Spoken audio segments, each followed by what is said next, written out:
Hello students, मैं आपका teacher Sunil Saini. स्वागत है आपका सक्सेस धारा क्लासेस में। आज हम डिस्कस करेंगे some application of trigonometry. Last class के अंदर हमने आपको फर्स्ट 5 क्वेश्चन समझाए थे। मुझे उम्मीद है वो आपने अच्छे से सीख लिए होंगे और साथ साथ प्रैक्टिस कर ली होगी। देखिए, प्रैक्टिस जो है वो है मेन मंत्र। अगर आप किसी भी चैप्टर के, किसी भी सब्जेक्ट के एक्सपर्ट बनना चाहते हैं ना, तो आपको करना पड़ेगा प्रैक्टिस। तो चलिए स्टार्ट करते हैं with question number 6। Question number 6 में कहता है a 1.5 metre tall boy is standing at some distance from a 30 metre tall building. आपके पास एक बॉय है, एक लड़का है और एक बिल्डिंग है, और दोनों कहां पर खड़े हैं? ग्राउंड पर। तो सबसे पहले हम बना लेते हैं जी ग्राउंड। ये देखिए हमारे पास है ग्राउंड। यहां पे हमने खड़ा कर दिया है एक 1.5 मीटर हाइट वाला बॉय। दूसरी तरफ एक बिल्डिंग है जिसकी हाइट है टोटल 30, और यहां से यहां तक का डिस्टेंस नहीं दिया है कि वो कितनी दूर, बस ये बोला है सम डिस्टेंस पर है। क्लियर है? अब कहता है the angle of elevation from his eyes to the top of the building increases from 30 to 60 degree.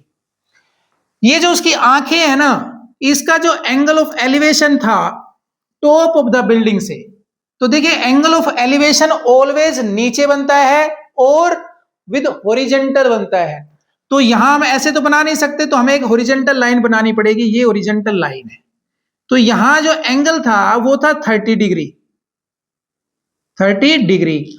अब ये लड़का थोड़ा सा चला बिल्डिंग की तरफ, लेट से ये चलते चलते चलते इस पी पॉइंट पर पहुंच गया।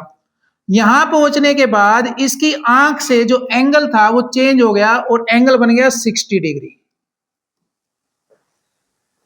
क्लियर? अब ये जितने भी पॉइंट्स हैं इनके नाम रख लो आप, ए, बी, सी, डी, ई और ये एफ। अब जो वैल्यूज आपको मालूम है वो देख लो। देखो ये हमें नहीं मालूम है, लेट से दिस इज एक्स। ये भी नहीं मालूम है, लेट से दिस इज वाई। और देखिए टोटल की बात करें तो 30 है, लेकिन ये है 1.5। तो देखो इतना पैरेलल है, तो यहां पर ये भी हमारे पास हो जाएगा 1.5।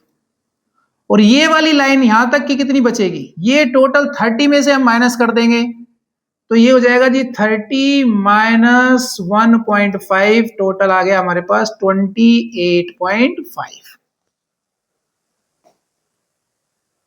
अब क्वेश्चन में कहता है find the distance he walk toward the building. आपको ये डिस्टेंस बताना है कि भाई वो कितनी दूर गया था बिल्डिंग तक, यानी वो एपी आपसे पूछ रहा है। तो जब भी इस तरह के ट्रायंगल के फॉर्मेट्स बने तो वहां आपको दो राइट एंगल ट्रायंगल्स लेने हैं। जहां पर दो एंगल आ जाएं, चाहे वो एंगल ऑफ एलिवेशन हो चाहे एंगल ऑफ डिप्रेशन हो, आपको दो राइट एंगल ट्रायंगल सिलेक्ट करने हैं।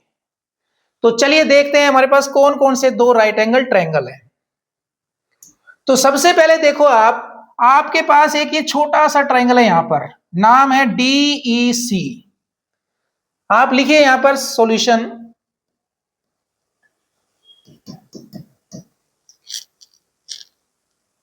In triangle DEC। अब DEC ट्रायंगल में देखो 20, अब आपके पास परपेंडिकुलर, ये है परपेंडिकुलर। क्या है परपेंडिकुलर? CD, और दैट इज इक्वल टू 28.5। यहां पर लिखिए आप perpendicular is equal to CD equal to 28.5। और बेस, अब यहां देखो बेस है EC, नीचे Y है तो ऊपर भी Y होगा भाई। यहां पर देखो ये X है तो ये भी X होगा, तो बेस हमारा है EC। यहां लिखते हैं आप base EC equal to Y। ये हमने सपोज किया था। अब आ जाओ एंगल। आपके पास एंगल कितना है? एंगल है थीटा। देखो इस ट्रायंगल में एंगल कितना है? 60 डिग्री है, तो वो रख दो आप 60 डिग्री। यहां पर हम फॉर्मूला यूज करेंगे 10 का। क्यों? आपके पास एक P है और एक B है, एक नोन है एक अननोन है। तो वहां हम क्या यूज करते हैं? जहां पर हमारे पास परपेंडिकुलर और बेस होता है वहां यूज करते हैं हम 10। तो यहां लगाइए आप formula 10 theta is equal to P by B, और P हमारा है CD और B हमारा है EC। यहां पर आप वैल्यूज पुट कर दें। थीटा की जगह हम रख देंगे 60 डिग्री और भाई सी डी यानी पी की जगह रख देंगे हम 28.5 और बेस हमारा है y। और 1060 की वैल्यू पुट कर दो भाई। 1060 होता है √3 और ये है 28.5 अपॉन y। यहां से हम सोल्व कर लें तो y की वैल्यू आ जाती है 28.5 बाय √3। इसको डाल दो एक नंबर।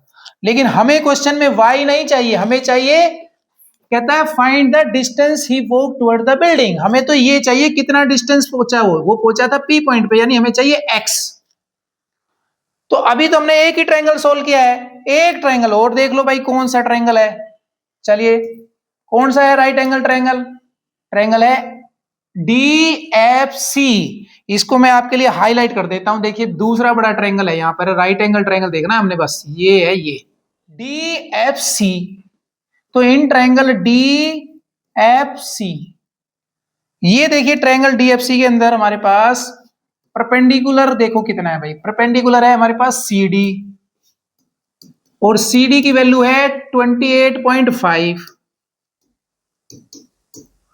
फिर ले लो बेस। देखो बेस पूरा है यहां से यहां तक, F से लेकर C तक, ये है FC और FC की वैल्यू देखिए x प्लस वाई है। अब आ जाओ जरा ले लें एंगल।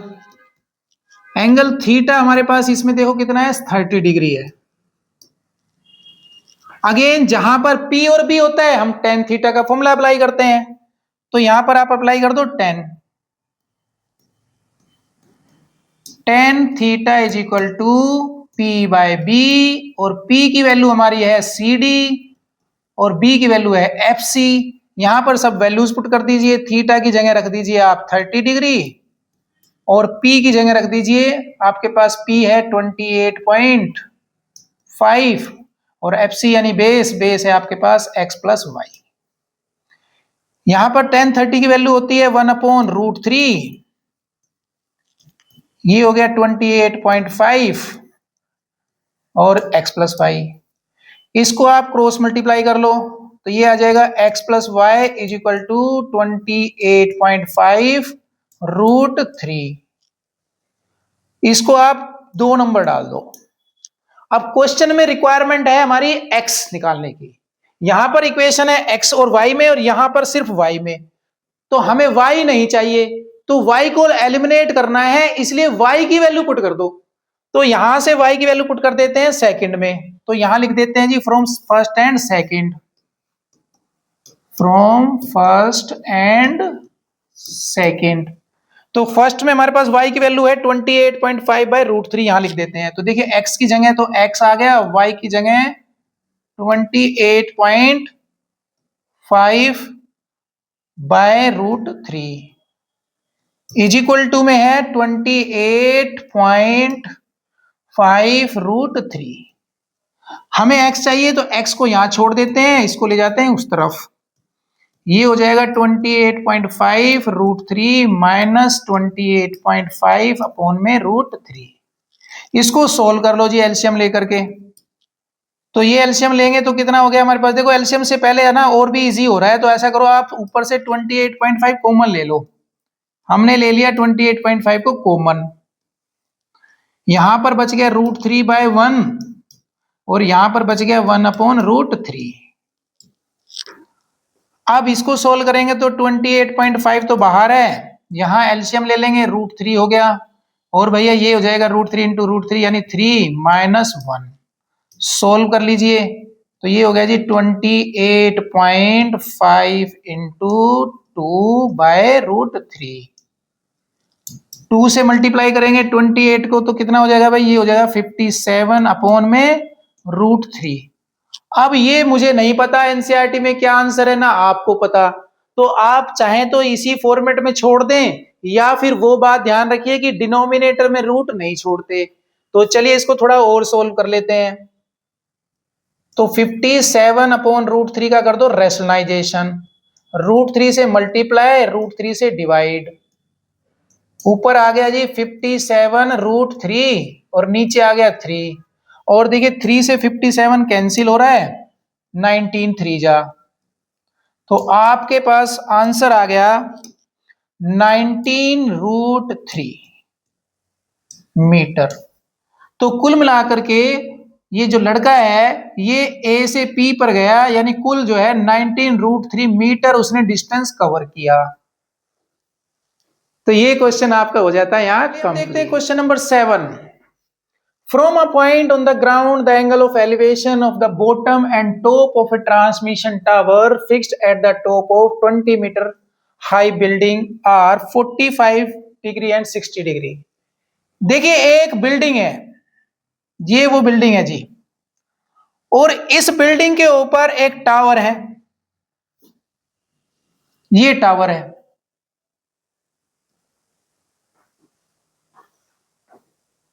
और ये कहता है fixed at the top of 20 metre high building. ये जो बिल्डिंग है ना इसकी हाइट यहां पर है 20 मीटर है।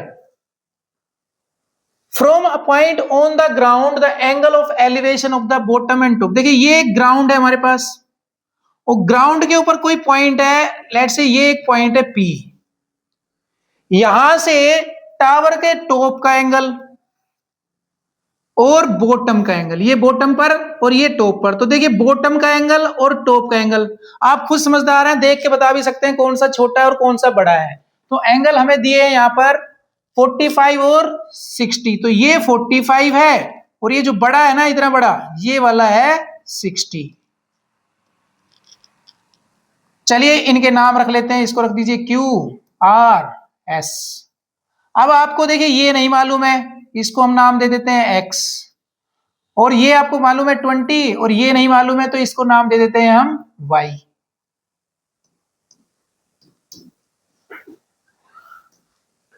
जैसा मैं आपको हर बार बताता हूं कि आपको सिर्फ 2 राइट एंगल ट्रायंगल पसंद करने हैं और उनको करना है सोल्व। तो देखिए यहां पर हमारे पास 2 राइट एंगल ट्रायंगल कौन से हैं सॉल्यूशन में। एक राइट एंगल ट्रायंगल हमारे पास है PQR, तो इधर लिख लेते हैं इन ट्रायंगल PQR, और इधर लिख लेते हैं इन ट्रायंगल, दूसरा ट्रायंगल देखिए बड़े वाला है PQS। तो सबसे पहले PQR में चलते हैं। PQR में देखो एंगल है 45 डिग्री, यहां लिखिए एंगल 45 डिग्री, और बेस है X यानी PQ, बेस X या बोलिए PQ इक्वल टू X, और परपेंडिकुलर देखो कितना है हमारा, वो है QR that is 20, perpendicular to QR equal to 20। ये हो गया जी हमारे पास ट्रायंगल।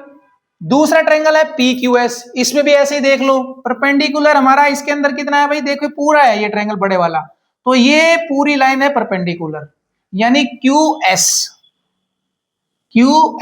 और वो हमारा है Y + 20, और बेस यहां पर भी सेम ही है, बेस है हमारा PQ इक्वल टू X, और एंगल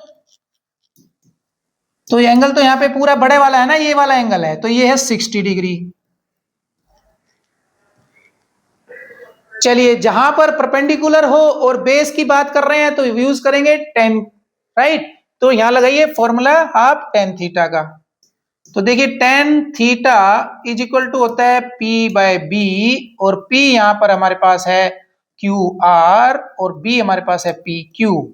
यहां पर आप वैल्यूज रख दीजिए, देखिए थीटा की वैल्यू यहां पर है 45 डिग्री, और यहां पर P यानी QR है हमारा 20, और बेस हमारा है X। tan 45 की वैल्यू होती है 1 इज इक्वल टू 20/X, और इसको क्रॉस मल्टीप्लाई कर लेंगे तो x की वैल्यू आ गई 20। ये हो गया जी 1 नंबर इक्वेशन। हमें x निकालना है क्या, नहीं, हमें तो टोटल हाइट बतानी है टावर की यानी y बताना है। तो चलिए x आ गया, कोई दिक्कत नहीं है। अब हम जरा दूसरे ट्रायंगल में बात कर लेते हैं, यहां पर भी फॉर्मूला लगाइए आप tan का, तो tan theta is equal to P/B, और यहां पर हमारा P है QS और B हमारा है PQ। अब वैल्यूज पुट कर दो भाई। तो थीटा की जगह हम रख देंगे 60 डिग्री और परपेंडिकुलर की जगह रख देंगे y प्लस 20 और बेस हमारा है x। tan 60 की वैल्यू होती है √3 y प्लस 20 अपॉन में x, क्रॉस मल्टीप्लाई कर दो। ये हो गया जी √3x is equal to y plus 20। अब यहां पर इसको डाल दो 2 नंबर। अब ये देखना है कि क्वेश्चन में पूछा क्या गया है। क्वेश्चन में पूछता है find the height of the tower, यानी हमें y चाहिए। इक्वेशन में y भी है और x भी है, हमें y चाहिए मतलब हमें x नहीं चाहिए। तो यहां पर हम x को एलिमिनेट कर देंगे, इसका मतलब है कि x की वैल्यू पुट कर देंगे। तो देखो x की वैल्यू है 20, यहां पुट कर देते हैं। तो यहां लिख दीजिए आप फ्रॉम फर्स्ट एंड सेकंड। तो फर्स्ट में हमारे पास x की वैल्यू 20 है, यहां रख देते हैं। तो ये हो जाएगा जी √3 into 20 is equal to y plus 20। हमें y चाहिए तो y यहां छोड़ देते हैं, 20 को इधर ले आते हैं। तो ये हो जाएगा जी 20√3 माइनस 20। इसको सोल्व कर लेंगे तो देखो 20 कॉमन आ रहा है यहां से। ये हो गया √3 माइनस 1 इक्वल्स टू y। अब यहां पर आपको रैशनलाइजेशन करने की जरूरत नहीं है। अगर √3 की वैल्यू दी है तो आप √3 की वैल्यू पुट कर सकते हो, अदरवाइज इसको यहां पर ही छोड़ सकते हो। तो चलिए हम इसको यहीं पर छोड़ देते हैं या फिर सोल्व कर लेते हैं। चलिए सोल्व कर लेते हैं, ठीक है। तो √3 की वैल्यू हमारे पास होती है 1 इतनी होती है √3 की वैल्यू 1.73। तो ये लिखेंगे 20 into 1.73 minus 1 equals to y। अब यहां से हम y को निकाल सकते हैं। देखिए इसको माइनस कर दो तो ये आ गया 20 इंटू 0.73। तो 20 इंटू 0.73 इसको आप सोल्व कर लो भाई। ये हो गया 2 3 जा 6 और 2 7 जा 14, 14.60 मीटर। तो y की वैल्यू आ गई 14.60 मीटर। ये है हाइट ऑफ द टावर। देखिए आंसर के मामले में हमें नहीं पता होता है कि एनसीईआरटी में क्या दिया है, ना आपको पता होता है। तो आप यहां भी छोड़ सकते हैं, यहां भी छोड़ सकते हैं, ये आपके ऊपर डिपेंड करता है। तो हम जनरली कैलकुलेशन से बचने की कोशिश करते हैं, इसलिए हम यहीं पर छोड़ देते हैं। तो पता नहीं है, शायद एनसीईआरटी ने यहां छोड़ा हो। तो चलिए आप देखते हैं नेक्स्ट क्वेश्चन नंबर 8 में कहता है a statue 1.6 metre tall stand on the top of a pedestal. एक पेडिस्टल है भाई, उसके ऊपर एक स्टैच्यू है। तो ये बना दिया हमने जी पेडिस्टल, और इसके ऊपर एक स्टैच्यू बना लेते हैं भाई। ये लो जी, इसके ऊपर एक हमने स्टैच्यू खड़ा कर दिया है, right. From a point on the ground, तो एक ग्राउंड बना लो जी। ये हमारा ग्राउंड है जिसके ऊपर पेडिस्टल खड़ा होता है। सिंपल सी बात है, पेडिस्टल हवा में तो होगा नहीं ना। तो ये हमारे पास हो गया ग्राउंड। यहां पर कोई पॉइंट है, वहां से बात करता है the angle of elevation of the top of the statue is 60 degree. तो यहां से स्टैच्यू के टॉप का एंगल दिया हुआ है 60 degree. And from the same point the angle of elevation of the top of the pedestal is 45 degree. और pedestal का टॉप तो ये है, यहां तक का एंगल दिया हुआ है 45 डिग्री।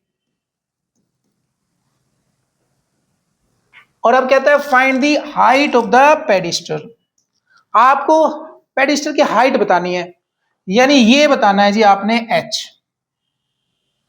इनके नाम रख लो भाई P Q R और ये S। आपको बेस नहीं मालूम है तो लेट से दिस इज x, इसको हम एक्सपोज कर लेते हैं। आपको SR भी मालूम नहीं है, देखिए गिवन है। क्या गिवन है भाई? 1.6 metre tall stand on a top. तो इसकी लेंथ दी हुई है आपको, कितनी दी है? 1.5 मीटर, ये भी गिवन है आपको। तो चलिए आप देखिए, दो राइट एंगल ट्रायंगल आपने सिलेक्ट करने हैं। तो सिलेक्ट करते हैं 1 बाय 1। सॉल्यूशन में सबसे पहले आप लिख लीजिए ट्रायंगल के नाम। इन ट्रायंगल, देखिए एक ट्रायंगल छोटे वाला देखिए यहां पर पी क्यू आर है ना, तो हम लिखेंगे आर पी क्यू ट्रायंगल के अंदर। और दूसरी तरफ आपके पास कौन सा ट्रायंगल है वो लिख लो भाई, इन ट्राइंगल, बड़े वाला ट्राइंगल देखो बड़ा, ये भी एक राइट एंगल ट्राइंगल है, राइट। तो हम क्या लिखेंगे यहाँ पे, S P Q, triangle S P Q. अब पहले इसमें ले लेते हैं, इसमें देखो परपेंडिकुलर हमारा कितना है, परपेंडिकुलर है हमारा आर क्यू, तो ये हो गया जी आर क्यू। इसकी वैल्यू हमने सपोज करी है एच, तो वो भी लिख देते हैं, चलो जी। और फिर हमारे पास बेस कितना है, बेस हमारा है यहां पर पी क्यू, लो जी पी क्यू, और पी क्यू को हमने सपोज किया है एक्स। और हमारा एंगल कितना है भाई, एंगल हमारा देखिए छोटे ट्रायंगल में है 45 डिग्री। अब आप यहां पर फॉर्मूला यूज कर लो टेन थीटा का। Now tan theta is equal to P by B, और पी हमारा यहां पर है आर क्यू और बी हमारा है पी क्यू। वैल्यूज पुट कर लेते हैं, यहां पर थीटा की वैल्यू 45 डिग्री, और भाई पी हमारा एच था और बी हमारा एक्स। 45 डिग्री की वैल्यू होती है 10, 45 डिग्री होता है 1, तो इसको रख दो 1। ये हो गया जी 1 is equal to h upon x. Cross multiply करेंगे तो यहां से x इज इक्वल टू आ गया h। ये होगी जी हमारी एक नंबर इक्वेशन। लेकिन हमें निकालना है find the height of the pedestal, हमें तो हाइट यानी h निकालना है। ये तो x के फॉर्म में आया है, तो चलिए अब दूसरा ट्रायंगल यूज करते हैं, और दूसरा ट्रायंगल का नाम क्या है, S P Q. S P Q, तो इसमें देखो आपके पास परपेंडिकुलर कितना है, आपका परपेंडिकुलर देखिए टोटल है यहां पर एस क्यू, एस क्यू, और एस क्यू को अगर देखें ध्यान से तो वो है h प्लस 1.5। फिर आ जाइए आप बेस, आपके पास बेस है P Q and that is equal to x. और एंगल कौन सा है भाई इस बड़े ट्रायंगल के अंदर, देखो बड़े ट्रायंगल के अंदर है एंगल 60 डिग्री। फॉर्मूला यूज कर लें आप, tan theta is equal to P by B, और P हमारा है यहां पर एस क्यू और B हमारा है यहां पर पी क्यू। अब आप वैल्यूज पुट कर दो, तो ये वैल्यूज पुट करेंगे तो भाई देखिए यहां हो जाएगा हमारे पास टेन थीटा की जगह 60 डिग्री, और भाई P की जगह h प्लस 1.5, और बेस यानी B की जगह x। टेन 60 की वैल्यू रख दें, ये होगी √3 is equal to h plus 1.5 by x। और भाई अब इसको कर दो क्रॉस मल्टीप्लाई, और क्रॉस मल्टीप्लाई करेंगे तो ये हो जाएगा √3x is equal to h plus 1.5। यहां इसको 2 नंबर डाल दो, और अब रुको। अब ये देखो हमें निकालना क्या है, हमें निकालनी है हाइट, h निकालना है। इसका मतलब मुझे x नहीं चाहिए, मेरी इक्वेशन में x और h दोनों है, तो x नहीं चाहिए, इसका मतलब हमें x एलिमिनेट करना है, यानी x की वैल्यू निकाल पुट करनी है। तो x की वैल्यू तो यहाँ h है ना, यहां पुट कर दो, तो हम लिखेंगे फ्रॉम फर्स्ट एंड सेकंड। तो भाई हमारे पास x की वैल्यू h है, यहां रख देते हैं, तो ये हो जाएगा √3, x की जगह h लिख देते हैं, और h है ही, और 1.5 की जगह 1.5। इसको कर लो सोल्व, तो h वाली टर्म को आप एक तरफ ले आओ, तो ये हो जाएगा जी हमारे पास यहां पर √3h minus h is equal to 1.5। यहां से h कॉमन, ये हो गया जी √3 माइनस 1 इज इक्वल टू 1.5, और हमें h चाहिए तो वो हो जाएगा 1.5 अपॉन में √3 माइनस 1। अब जैसा मैं हर बार कहता हूं कि भाई या तो आप यहीं छोड़ दें, हमें तो पता नहीं है एनसीईआरटी में क्या आंसर है, क्योंकि √3 की वैल्यू दी नहीं है। अगर दी होती तो हम इसको सोल्व भी कर सकते हैं, तो ये आपकी मर्जी है, आप इसको आगे सोल्व करना चाहें तो सोल्व कर दो। तो चलिए थोड़ा सा मैं सोल्व कर देता हूं आपके लिए। तो यहां हम कर देंगे रैशनलाइजेशन, तो h इज इक्वल टू आएगा 1.5, और रैशनलाइजेशन करेंगे तो भाई देखो इसका अपोजिट साइन लेके करना है, यानी √3 प्लस 1 से मल्टीप्लाई, √3 प्लस 1 से डिवाइड। ऊपर हो जाएगा जी 1.5 इंटू √3 प्लस 1, और नीचे देखिए आपके पास a² माइनस b² की आइडेंटिटी है, यानी 3 माइनस 1, और इसको आप सोल्व करेंगे तो आपके पास आएगा ये। मैं फिर बता रहा हूं आपको कि ये जरूरी नहीं है कि आप यहां तक सोल्व करें, आपका आंसर यहां पर आ चुका है, इट्स योर चॉइस। क्योंकि ना आपको पता होता है कि आपके आंसर क्या है, ना मुझे पता होता है कि आंसर क्या है। तो मुझे लग रहा था यहां छोड़ना है तो यहां छोड़ सकता हूं, लेकिन एज पर जो अब तक हमने पढ़ा है या देखा है उसमें जनरली नीचे रूट नहीं छोड़ते हैं, तो हमने क्या कर दिया, रैशनलाइजेशन। ठीक है, तो ये टॉपिक आपका आज का यहां पर होता है कंप्लीट। फिर मिलते हैं सेम एक्सरसाइज के साथ with same time same place same channel. लेकिन अगर उससे पहले आपको वीडियो पसंद आया है तो सब्सक्राइब जरूर करें, और सब्सक्राइब कर दिया है तो उसको शेयर जरूर करें, और शेयर कर दिया है और पसंद भी आया है तो उसको लाइक